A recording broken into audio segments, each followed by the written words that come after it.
Hello everyone. SSC CHSL का result out हो चुका है। अभी सबने रिजल्ट देखा। अब इसके बाद एमटीएस के रिजल्ट का सभी को बेसब्री से इंतज़ार है कि अब एमटीएस का रिजल्ट कब आएगा। पीईटी पीएचडी का सभी का हो चुका है। अब जिन बच्चों का जो पीईटी पीएचडी में क्वालिफाई हुए हैं वो उनका रिजल्ट और एमटीएस वालों का सबका रिजल्ट कंबाइन होके हमें एमटीएस का फाइनल रिजल्ट देखने को मिलेगा।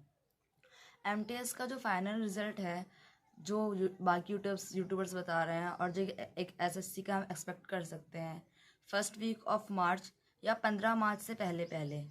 15 मार्च से पहले पहले तो कंफर्म है कि हाँ रिजल्ट आ जाएगा। एसएससी का पुराना ट्रेंड देखें तो 20 या 30 दिन के अंदर एसएससी रिजल्ट है वो अपलोड कर देती है।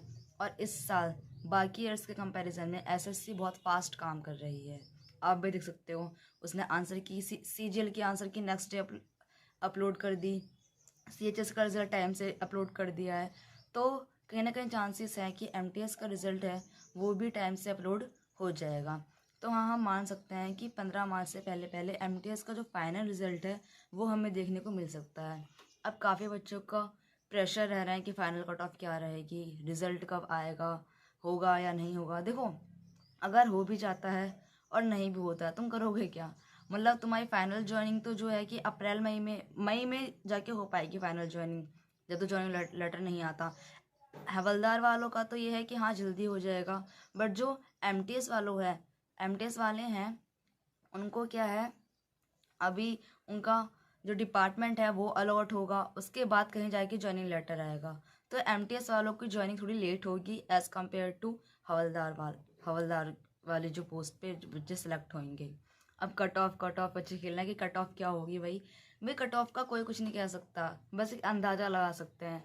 अब जो है कि यूआर कैटेगरी पीटी पीएचडी की सबसे लोवेस्ट जो मिनिमम कट ऑफ गई है वो 111 गई है।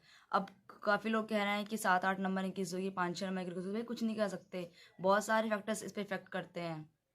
वहाँ उस स्टेट के या फिर उस एरिया में कितने बच्चों ने पीटी पीएचडी क्वालिफाई किया, कितने बच्चे पीटी पीएचडी को देने गए हैं, कितने बच्चों ने पोस्ट प्रेफरेंस में उस स्टेट को पहले दिया है। मोस्टली बच्चे चंडीगढ़, हरियाणा, दिल्ली ऐसे स्टेट को अपने प्रेफरेंस में देते हैंगे। और इसकी कट ऑफ भी बहुत हाई गई है। दिल्ली और चंडीगढ़ की कट ऑफ सबसे ज़्यादा हाई गई है। वहाँ पे अब हाई जाने के एक फैक्टर ये भी है कि वहाँ पे जो वैकेंसीज है, नंबर ऑफ वैकेंसी से 2 ही वैकेंसी है एमटीएस में, दिल्ली एमटीएस में इस बार, जो पिछली बार के कंपैरिजन में बहुत ही कम है एमटीएस हवलदार में। तो वही कहते हैं कि वैकेंसी काफ़ी इफेक्ट करती हैं। इस बार देखिए तो वडोदरा में काफ़ी 1036 वैकेंसीज हैंगी वडोदरा स्टेट में, हवलदार में।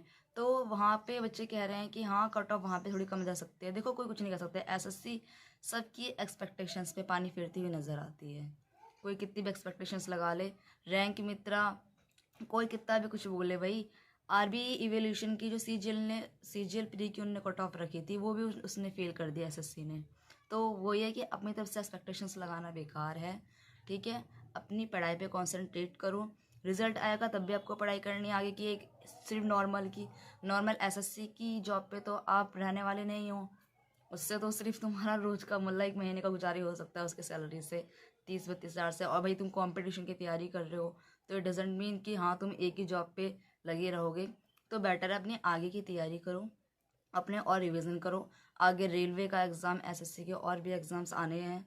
तो टेंशन फ्री होके आप अपनी पढ़ाई पे फोकस करो। और फिर भी अगर आपका मन नहीं लग रहा है तो आप फ्री टाइम में या जब भी आपको लगता है कि हाँ मेरा माइंड अब प्रेशर में जा रहा है तो उस टाइम कोई अच्छी सी नॉवल पढ़ लो, एक आध नॉवल ख़त्म कर लो। आप नॉवल पढ़ सकते हो जिससे आपकी इंग्लिश भी इम्प्रूव होगी। करंट अफेयर की अपडेट्स देखो, कुछ इंटरेस्टिंग टॉपिक्स को जानो। एसएससी आजकल करंट अफेयर ज़्यादा अच्छे तरीके से पूछने लगा है। स्टैटिक जीके, अपनी जीएस को स्ट्रॉन्ग करो इस टाइम में। जीएस एक ऐसी चीज़ है जो सिर्फ हाँ कह सकता है कि हाँ पढ़ो फिर भूल जाते हैं, बट हाँ उन्हें मल्टीपल टाइम अगर आप रिवाइज करते हो तो आपको वो चीज़ लॉन्ग टाइम तक याद रहती हैं। तो ऐसे में आप जीएस पढ़ो, नॉवेल्स पढ़ो अच्छे से, मॉक टेस्ट लगाइए, अपने आगे की स्टडी को कंटिन्यू रखिए। और बाकी रिज़ल्ट हमें फर्स्ट वीक ऑफ मार्च में पहला ही एक ही दिन है तो शायद 2 से मतलब 15 तारीख तक आपका रिजल्ट आपको देखने को मिल जाएगा।